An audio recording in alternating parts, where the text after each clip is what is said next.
1절에서 6절까지 보시겠습니다. 여호와여 나의 대적이 어찌 그리 많은지요. 일어나 나를 치는 자가 많으니이다.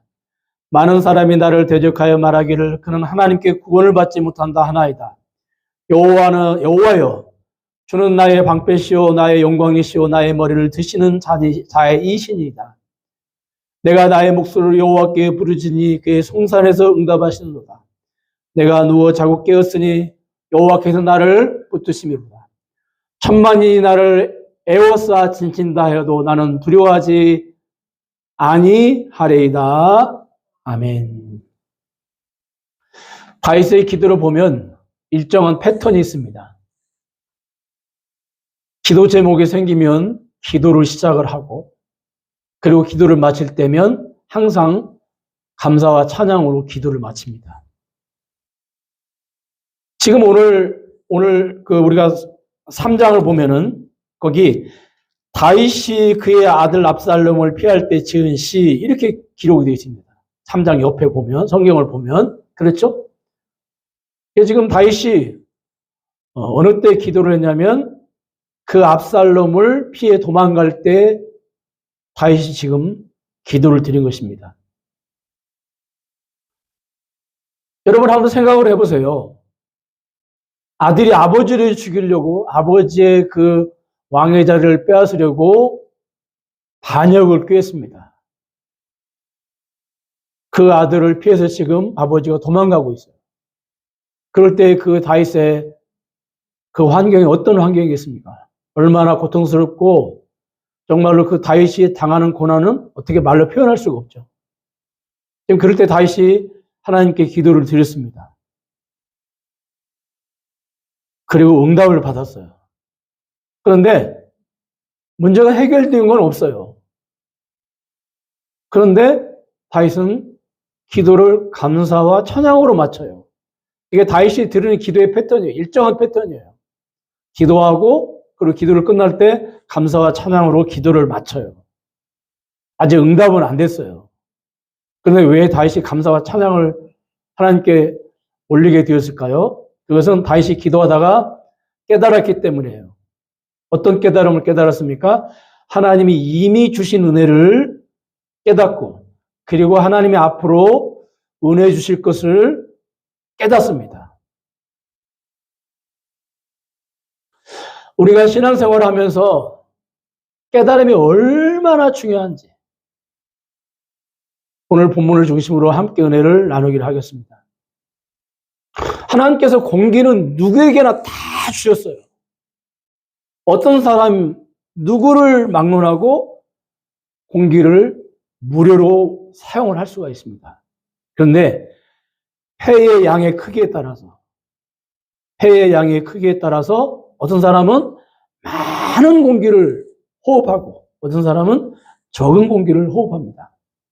하나님이 우리에게 헤아릴 수 없는 공기처럼 많은 은혜들을 주셨어요. 많은 복들을 주셨어요. 근데 어떤 사람들은 그 복을 어마어마하게 많이 소유하고 누리는 사람이 있고 어떤 사람은 그 복을 그렇게 많이 소유하지 못하고 누리지 못하는 사람이 있습니다. 어떤 차이가 있습니까? 깨달음의 차이예요. 네. 크게 깨달은 사람들은 그리고 많이 깨달은 사람들은 큰 복을 그리고 많은 복을 하나님께로부터 받아 누리는 거예요. 깨달음이 중요해요, 여러분. 깨달음이.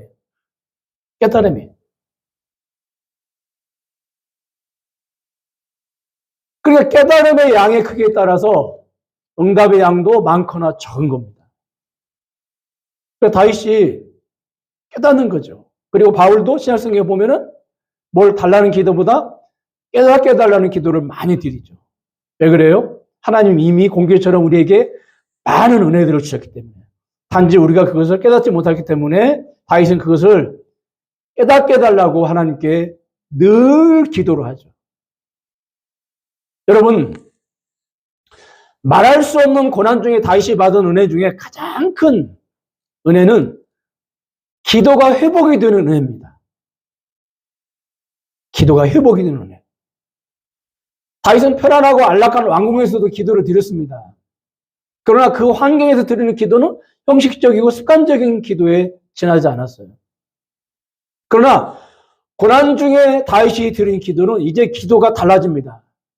형식적이고 습관적인 기도를 떠나서 진짜 기도다운 기도, 기도의 본질이 무엇인지를 깨닫고 기도하게 됩니다. 기도가 회복이 돼요. 완전히 회복이 돼요. 이처럼 고난이 주는 최고의 복은 기도를 회복하게 하는 복입니다. 기도가 회복이 되면 반드시 오는 현상이 있어요. 그게 뭐냐면 기도가 회복되기 전에는 하나님 앞에 기도할 때 자신의 문제에만 초점을 맞추고 기도를 해요. 근데 기도가 회복이 되면은 하나님께 나가서 기도할 때 자신의 문제에 초점을 맞추고 기도했던 기도의 초점이 달라집니다. 어떻게 달라집니까?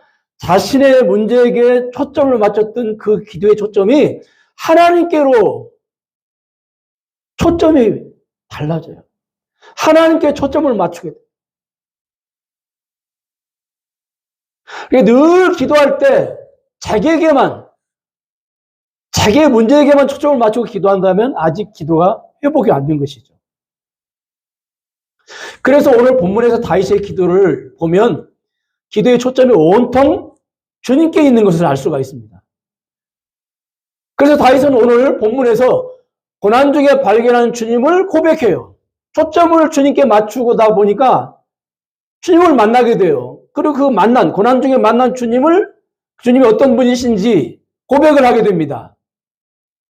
그래서 오늘 그 고백이 우리가 읽은 3절과 4절에 기록이 되어 있어요.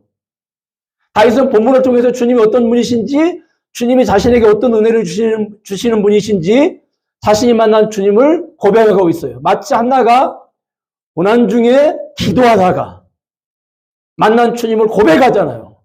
주님은 높이기도 하시고 낮추기도 하시고, 주님은 죽이기도 하시고 살리기도 하시고, 주님은 부하게도 하시고 가난하기도 하시고, 한나가 고난 중에 기도하다가 만난 주님을 고백하는 것처럼 다윗도 회복된 기도를 드린 다윗이 그 회복된 기도를 통해서 만난 주님을 오늘 본문을 통해서 고백하게 됩니다. 깨달은 주님을 고백하게 돼요.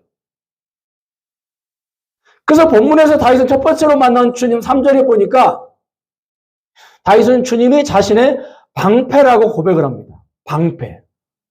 하나님은 나의 방패십니다. 이렇게 고백을 해요. 원문에 보면은 나를 360도 둘러싸고 있는 방패십니다. 이렇게 고백을 해요. 여러분 지금 다윗이 처한 현실이 어떤 현실입니까? 다윗이 처한 환경이 어떤 환경이에요? 6절에 보니까 우리가 6절을 보면 천만인이 나를 둘러치려고 한다. 이렇게 다윗이 지금 자신의 환경을 고백해요. 천만인. 그러니까 숫자로 1000만 명이 지금 자신을 둘러싸고 있다는 말이 아니죠. 1절에 보니까 나를 대적하는 대적이 어찌 그리 많은지요. 자신을 대적하는 대적자들이 너무 많다는 거예요. 너무. 여러분 한 명만 자신을 죽이려고 해도 자신을 해하려고 해도 얼마나 두렵습니까? 요즘 데이트 폭력으로 희생당하는 여자 청년들을 보면 너무너무 마음이 아픈데 그렇죠? 그 데이트 폭력을 방지하려고 무슨 법으로 접근금지 명령을 하고 그 다음에 경찰들이 또 경호도 해주고 그리고 무슨 전자 장치를 부착하기도 해도 그래도 그 한 사람을 막지 못하는 거예요. 그러니까 나라의 시스템이 한 사람을 막지 못해서 희생을 당하는 경우가 얼마나 많습니까?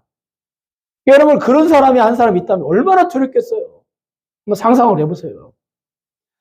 한 사람만 나를 둘러치려고 해도 두려운 것이죠. 그런데 다윗은 천만인이 자신을 죽이려고 한다는 거예요. 천만인. 조금 전에도 말씀드린 것처럼 천만이라는 숫자를 말하는 게 아니죠. 마치 천만이 자신을 둘러싸고 있는 것 같은 느낌을 지금 느끼고 있는 거예요. 그에 비해서 자신을 보호할 아무런 힘이 없어요. 다윗이라면 생명을 걸고 다윗을 지키겠다고 하는 그 다윗의 그 경호원들 있잖아요. 막 일당백을 감당할 수 있는 정도의 그런 무술이 뛰어난 경호원들도 다 다윗에게 등을 돌리고 다윗을 떠났잖아요. 그러니 얼마나 다윗이 두렵고 공포스럽겠습니까?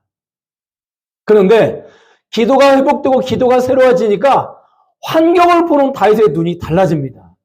기도하기 전에는 자신의 눈으로 환경을 바라봅니다. 그래서 자신을 에워싸고 있는 천만인만 눈에 보여요. 그런데 기도가 새로워지니까 자신의 눈이 아닌 하나님의 눈으로 환경을 바라보게 돼요. 하나님의 눈으로 환경을 바라보게 되니까 자신을 둘러싸고 있는 천만인만 눈에 보이는 것이 아니라 천만인에 둘러싸여 있는 자신을 주님이 둘러싸고 있는 것이 눈에 보이는 거예요. 마치 엘리사의 종이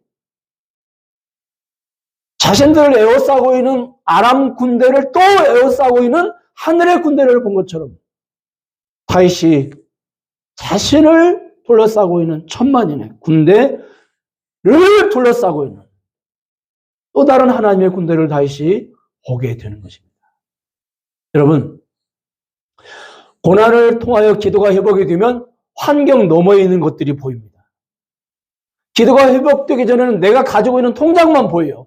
내가 가지고 있는 통장의 액수만 보여요. 그런데 기도가 회복되면은 내가 가지고 있는 통장만 보이는 것이 아니라 내 통장을 에워싸고 있는 수많은 통장들이 보입니다. 기도가 회복되기 전에는 내 병을 치료하는 약이나 의사만 보여요. 그런데 기도가 회복되면은 약이나 의사를 넘어 모든 병을 고치시는 여호와 라파 치료 하나님이 보입니다. 이미 이러한 것들은, 이러한 은혜들은, 이러한 능력들은, 이러한 복들은 내 주변에 있어요, 공기처럼. 단지 내가 보지 못하니까 누리지 못하는 것이죠. 그런데 기도를 통해 깨닫고 나니까 이런 것들이 보이기 시작하고 이런 것들을 내 것으로 취하여 내가 누리게 되는 거예요.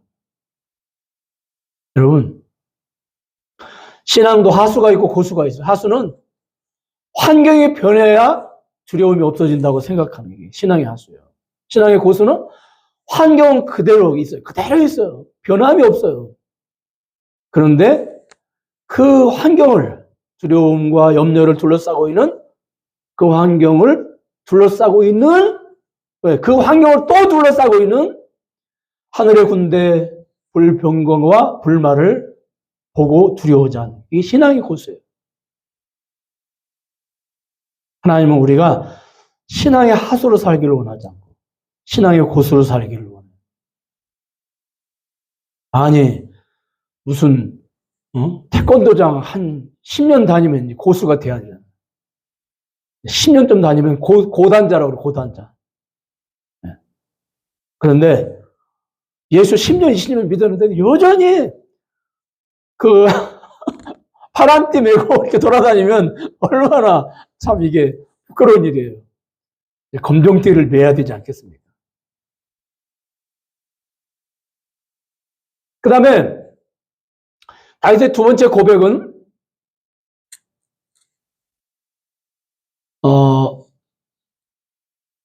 무엇입니까? 다윗의 첫 번째 고백은 뭐라고요? 하나님이 나의 방패시다. 나를 360도 둘러싸고 있는 방패다. 그걸 본 거예요. 환경 넘어서 자신을 둘러싸고 보호하시는 하나님의 방패를 본 거예요. 그 다음에 두 번째 고백은 뭡니까? 여러분, 다윗이 누굽니까? 사람들로부터 모든 영광을 한 몸에 다 받은 사람이에요. 세계 최고의 부자가 아직도 기네스북에 올라와 있는 부자가 다윗이라고 그러죠. 그렇죠? 다윗이 통치할 때 그 땅이 얼마나 넓었어요. 그러니까 온 나라가 다윗 통치할 때는 정말로 백성들이 아주 풍요로운 삶을 누렸어요. 그리고 다윗은 그것만, 여러분 보세요. 그것만 잘해도 1등 대통령이겠죠. 그렇잖아요. 그것만 잘했습니까? 또 음악이면 음악, 시면 시, 네. 뭐 정말로 진짜 흠잡을 게 없는 사람이에요. 또 뭐 얼굴은 또 어떻습니까? 요즘으로 말하면 꽃미남이에요. 그러니까 요즘으로 말하면 스타 중에 스타와 같은 그런 인물이 바로 다윗이었습니다. 근데 지금 다윗의 모습은 어떻게 변했습니까? 2절을 보겠습니다. 2절. 2절에 보니까, 자, 이렇게, 많은 사람이 나를 대적하여 말하기를 그는 하나님께 구원을 받지 못한다 하나이다. 여러분, 지금 사람들이 다윗의 모습을 보고 비방을 하는데 하나님께 버림받았다 이제. 다윗이 하나님께 쓰임받을 때의 모습을 사람들은 다 기억하고 있어요. 이스라엘 백성들은. 그렇죠? 그 다윗의 모습을 보고 사람들은 역시 하나님께 쓰임받은 사람들은 다르구나. 그래서 다윗은 만만이요, 사울은 천천히요. 하나님께 쓰임받으니까 똑같은 전쟁터에 나가서 만 명을 죽이고 하나님께 버림받은 사울은 겨우 1000명만 죽인다 그 말 아니에요. 다 기억하고 있어요. 다윗이 하나님께 쓰임받을 때의 모습. 그런데 너무너무 비참하고 초라한 모습으로 다윗이 그 모습이 달라졌을 때 사람들은 저 모습을 보니까 이제는 다윗이 하나님께 버림받았다 이렇게 생각을 하고 그 비방을 해요. 그러니까 여러분 보세요. 다윗이 가장 큰 상처를 입은 말이 바로 아들이 자기의 등에 칼을 꽂은 것보다 더 다윗이 상처 입은 게 바로 하나님께 버림받았다. 여러분, 그 외국 사람들이 제일로 무서운 욕이 뭐냐면 갓댐. 이 갓댐이라는 욕은 너 구원 못 받아, 너 지옥 갈름 그런 뜻이거든요. 가장 그게 큰 욕이에요. 굉장한 상처죠. 지금 다윗이 사람들로 하여금 그런 욕을 먹고 있어요. 그래서 사무엘 30절에 보니까요, 다윗이 압살롬을 피해서 도망가는데 이렇게 머리를 가리고 맨발로 울면서 도망을 가는데 머리를 가렸다 이렇게 기록돼. 머리를 가렸다는 말은 얼굴을 가렸다. 그 모습을 보여주기 싫은 사람들, 그 부끄러운 모습을 사람들에게 그 자신의 처참한 모습을 보이기 싫어서 얼굴을 가린 채로 다윗이 도피하고 있습니다. 인기를 한 몸에 받았던 연예인들이 어떤 스캔들이 연루되어 가지고 인기가 땅에 떨어지고 명예가 크게 손상이 되면 외출할 때 모자 쓰고 선글라스 쓰고 그것도 썬팅된 자동차를 타고 다니고 그것도 밤에 외출하고 지금 다윗의 모습이 바로 그런 모습이에요. 여러분, 이럴 때 사람들에게 나타나는 공통적인 현상이 무엇입니까? 자존감이 완전히 무너져 내리고 자존감이 땅바닥에 곤두박질 치게 됩니다. 자신이 이 세상에서 아무 쓸모없는 쓰레기라고 생각을 해요. 그러면 자살을 선택하는 경우가 적지 않습니다. 그리고 과거의 영광이 크면 클수록 이런 현상은 더 심하죠. 지금 다윗이 모습이 그런 모습이에요. 그런데 지금 다윗은 이 문제를 어떻게 해결하고 있습니까? 3절을 보겠습니다. 3절 중반절. 3절 중반절을 보니까 여러분, 여호와는 나의 방패시오, 그 다음에 나의 영광이시오. 나의 영광이시오. 여호와는 나의 방패시오. 그 다음에 여호와는 나의 영광이시오. 나의 영광이시오라는 고백은 자신의 영광이 주님께 있다는 고백입니다. 여러분, 다윗의 영광이 주님께 있다. 이 고백이 좀 이상하지 않습니까? 마땅히 주의 영광은 주께 있나이다. 이렇게 해야 되잖아요. 그런데 다윗은 자신의 영광, 나의 영광이 주님께 있습니다. 이렇게 고백하고 있어요. 이 고백이 참 이상해요. 왜냐하면 이 영광이라고 하는 단어의 의미가, 이 영광이라고 하는 단어의 의미 때문에 그래요. 이 영광이라고 하는 단어의 의미, 우리가 보통 뭐 영광 돌린다, 영광 그런 말을 많이 쓰잖아요. 교회 다니면. 그러면 여러분, 이 영광이라는 말이 무슨 말이에요? 우리가 교회에서 그냥 아무 생각 없이 쓰는 말들 중에 정말 그 의미를 모르고 쓰는 단어들이 굉장히 많아요. 아니, 우리가 지금 신약시대에 살고 있는데 뭐 성전, 신약시대에 살고 있는데 이 강대상이 무슨 제단, 생각 없이 쓰는 말들 중에서도 굉장히 비성서적인 말들이 굉장히 많습니다.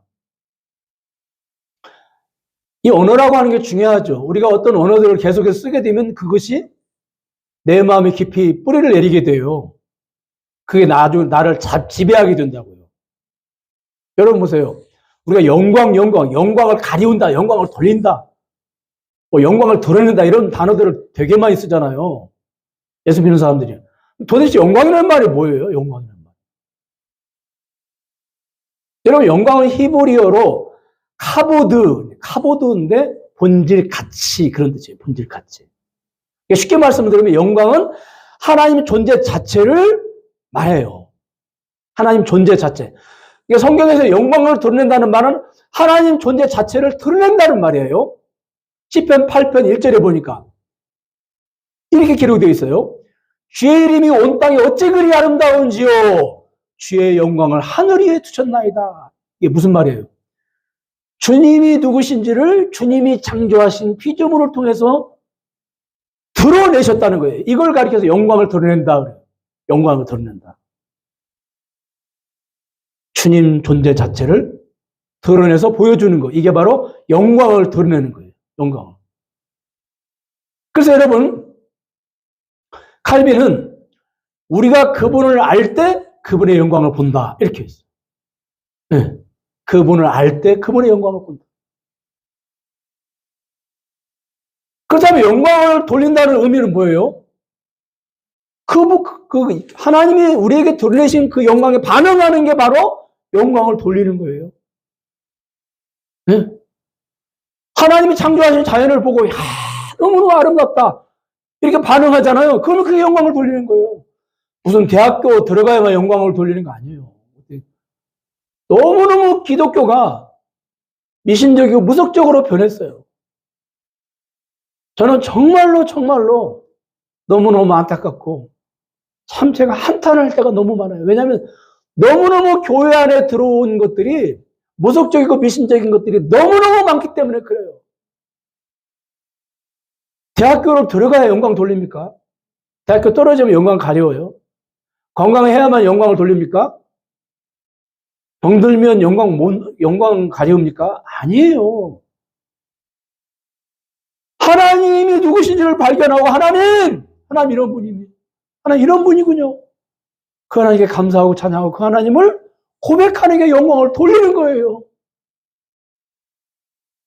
아니, 대학교 들어가고 고등학교 때까지는 그렇게 예배하면서 영광 돌리던 애가 대학교 들어가가지고 취업해가지고 좋은 회사 들어가가지고 교회도 안 나가고 그런 애들이 얼마나 많아요. 그게 무슨 영광을 돌리는 거예요.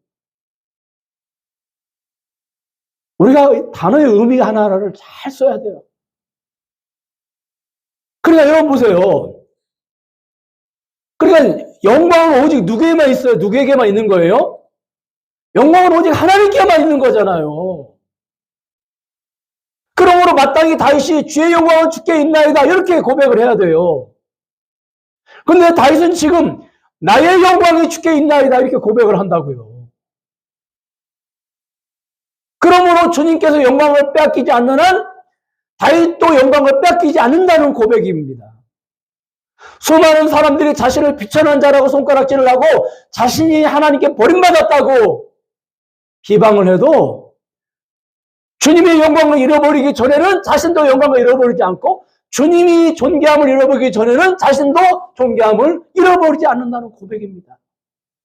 그렇다면 여러분, 주님께서 영광을 빼앗기거나 주님께서 영광을 잃어버릴 수가 있습니까? 없습니다. 그러므로 자신의 영광도 영원하다는 고백입니다. 놀랍지 않습니까?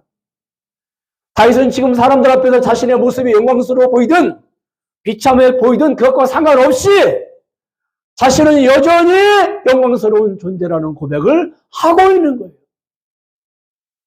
그렇다면 다윗의 이런 고백이 어디서 나왔을까요? 그냥 덮어놓고 나온 것이 아닙니다. 우리가 반드시 붙잡아야 할 신앙의 공식 가운데 나온 거예요. 다윗은 그 신앙의 공식을 붙잡고 이런 고백을 하게 된 거예요. 그냥 덮어놓고 막 그냥 다윗이 이런 고백을 한 게 아니라고요. 예수님은 우리가 붙잡아야 할 신앙의 공식을 몸소 보여주셨어요. 마태복음 10장에 보니까 예수님께서 제자들을 데리고 산으로 올라가셨어요. 그리고 변화된 모습을 제자들에게 보여주세요. 이 변화된 모습이 바로 부활하신 예수님의 모습이에요. 제자들이 그 모습을 보고 그 모습이 너무너무 찬란하고 영광스러우니까 제자들이 어떻게 했습니까? 여러분들도 잘 아시는 것처럼 우리가 그냥 여기서 살았으면 좋겠다고. 여기서 그냥 우리가 텐트 치고 여기서 그냥 내려가지 말고 살았으면 좋겠다고. 그렇게 예수님께 건의를 드리잖아요. 예수님께서 여러분 왜 제자들을 산으로 이렇게 데리고 올라가서 그 모습을 보여주셨을까요? 보세요. 어떤 말씀을 하시기 전에 미리 보여주신 거예요. 어떤 말씀을 하셨어요? 산에 내려오시자마자 예수님이 바로 부활의 말씀을 하셨잖아요. 이게 부활의 뭔지를 예수님이 미리 보여주신 거예요. 그리고 부활에 관한 말씀을 전하신 거예요. 그러면서 너희들 나의 모습을 보고 그렇게 영광스러웠냐? 그렇게 찬란했느냐? 그렇게 행복했느냐? 나의 이 모습이 바로 장차 너희들의 모습이 될 거야. 나의 이 모습이 바로 너희들의 모습이야. 왜? 나와 너희들은 하나이기 때문에, 한 몸이기 때문에. 그리고 왜 내가 이렇게 부활해야 되는 줄 아느냐? 왜 너희들이 부활해야 되는 줄 아느냐? 두 번째, 나와 너희들은 이런 모습으로 영원히 함께 살게 될 것이기 때문에 이 두 가지 공식을 제자들에게 보여주신 겁니다. 깨닫게 하신 거예요. 사랑하는 여러분, 우리가 주님 오실 때까지 절대 흔들리지 않고 꼭 붙잡아야 될 신앙의 공식 두 가지가 있습니다. 하나가 뭐예요? 하나님과 나는 하나다. 이게 첫 번째로 우리가 붙잡아야 될 공식이에요. 두 번째로 그 하나님과 나는 영원히 함께한다. 이게 두 번째로 우리가 붙잡아야 될 공식이에요. 여러분, 다윗은 지금 이 공식을 붙잡고 고백을 하고 있는 거예요. 하나님과 내가 하나이기 때문에 나의 영광이 주님께 있는 거예요. 주님의 영광이 다윗에게 있는 거예요. 그 영광을 뺏길 수가 없는 거예요. 사람들이 아무리 다윗을 기망하고 아무리 다윗을 비판한 자라고 하나님께 버림받은 자라고 그렇게 비판해도 다윗은 여전히 영광스러운 자고 여전히 존귀한 자예요. 여러분,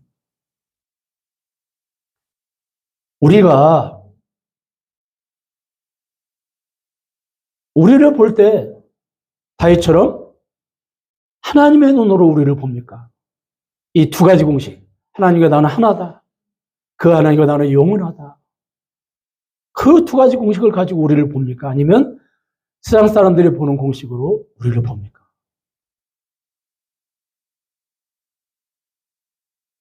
왜 그렇게 세상 사람들의 말에 흔들려요? 네? 참 저도 별거 없더라고요. 엊그제 어디 근데 갔는데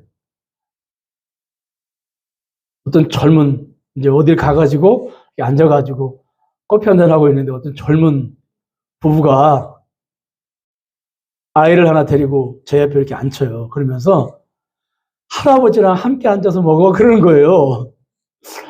아, 그 말을 듣는 순간 얼마나 기분이 나쁜지. 근데 계속해서 그러는 거예요. 할아버지랑 함께 먹어. 제가 속에서는 막 열불이 났는데 제가 웃으면서 그래, 할아버지랑 함께 먹자 그랬어요. 사실 다른 쪽으로 보면 저도 할아버지지요. 그렇죠? 근데도 그게 듣기 싫은 거예요. 저도 세상의 눈으로 저를 보는 거예요. 세상이 평가하는 것에 따라서 거기에 기분이 좋았다가 싫었다가 하는. 따져보면 요즘 뭐 40대가 청년이고 60대는 중년이라는데. 자, 여러분. 그 다음에 세 번째로 다윗은 3절에 보니까 주는 나의 머리를 드시는 자요. 주는 나의 머리를 드시는 자.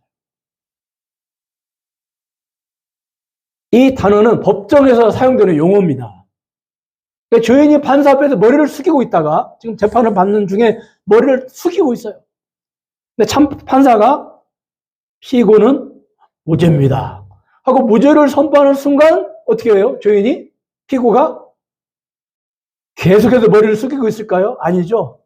그때 머리를 들고 감사합니다 하면서 막 주변 사람들 포옹하고 그러잖아요. 바로 이 모습이에요.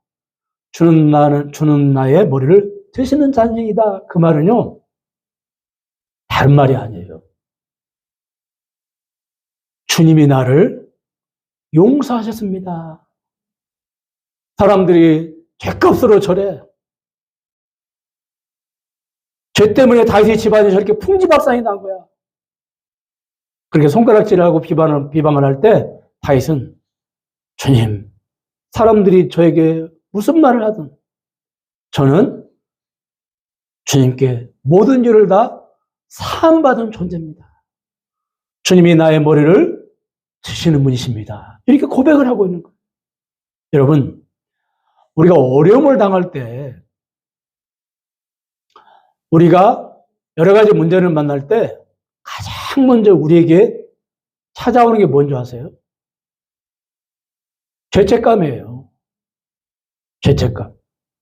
보세요. 다윗은 분명히 용서를 다 받았어요. 밧세바의 그 범죄라든지 이렇게 할 때 하나님이 다 용서를 하셨잖아요. 선지자를 보내서 내가 네 죄를 용서했다 그렇게 선포하셨잖아요. 그렇죠?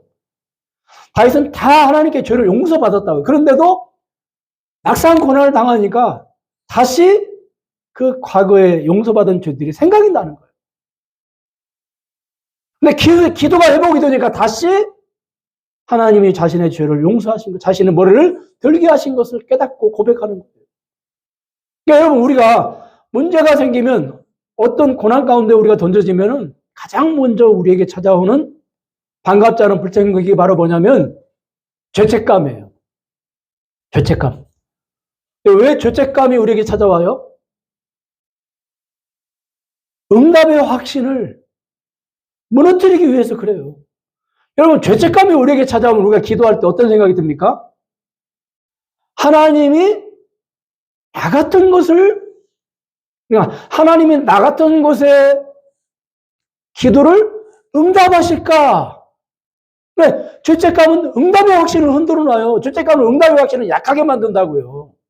이게 죄책감이 목적이 아니에요. 죄책감을 마귀가 우리에게 줌으로 말미암아 응답의 확신을 흔들어 놓는다니까요. 응답의 확신을. 응답의 확신이 흔들리면 어떻게 해요? 자기의 노력 그리고 자기의 방법으로 하나님의 마음을 돌리려고 하는 거예요. 그래서 막 갑자기 막 금식을 한다든지 무리해서 그 다음에 무슨 갑자기 막 사람이 착해져 가지고 막 좋은 일을 많이 한다든지 특히 심지어 제가 목회 한 30년 하다 보니까 별 경험을 다 해봤지 않겠습니까? 거액의 헌금을 드리더라고. 거액의 헌금을. 거액의 헌금을 드려요. 여러분, 저는 목회하면서 헌금을 돌려드린 적도 2번이나 있습니다. 이건 아닌 것 같다. 그러니까 목사가 생각할 때 이건 아닌 것 같다 그러면 하나님도 기뻐하시지 않는 헌금이에요. 그런 헌금은 제가 설명을 해요. 이거 하나님 안 기뻐하신다고. 이거 도로 넣어두시라고. 거액의 헌금을 하더라고. 거액의 헌금을. 그러니까 그런 걸로 하나님 마음을 설득시켜가지고 돌려보려고 하는 거예요. 여러분, 다윗은 여러분 보세요.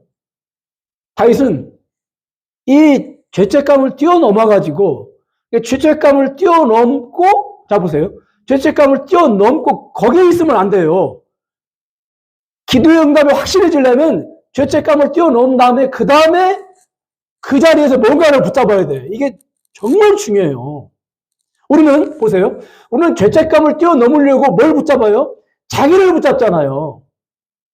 자기 어떤 선한 행동들을 통해서 하나님을 설득시키려고 하잖아요. 그런데 다윗은 그렇게 하지 않고 다윗이 어떻게 했는지 한번 보세요. 여러분 4절을 보세요. 4절에 보면은요. 주는 어디서 응답하신다고요? 4절을 우리가 다시 보면은 주는 내가 나의 목소리를 여호와께 부르짖으니 그의 성산에서 응답하신다. 이렇게 기록이 돼요. 성산에서. 여러분 성산에서 응답하신다는 말은 무슨 말이에요? 장소를 말하는 게 아니에요. 산에 가서 기도하면 좋다 그 말이 아니라 때를 말해요. 때. 어떤 때? 다윗이 하나님의 성전을 짓겠다고, 사무엘 7장을 보면 하나님의 성전을 짓겠다고 하나님께 이렇게 말씀을 드립니다. 그러니까 너는 전쟁에서 피를 많이 흘렸기 때문에 성전은 평화의 상징이잖아요.